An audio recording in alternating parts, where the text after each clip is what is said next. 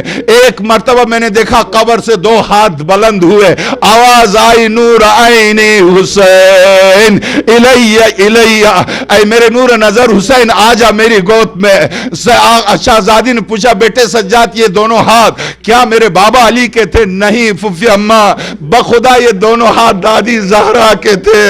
آواز آئی میرے لال آجا، میں نے دادی زہرا کے ہاتھوں پر بابا کی لاش کو رکھا، ماتم حسین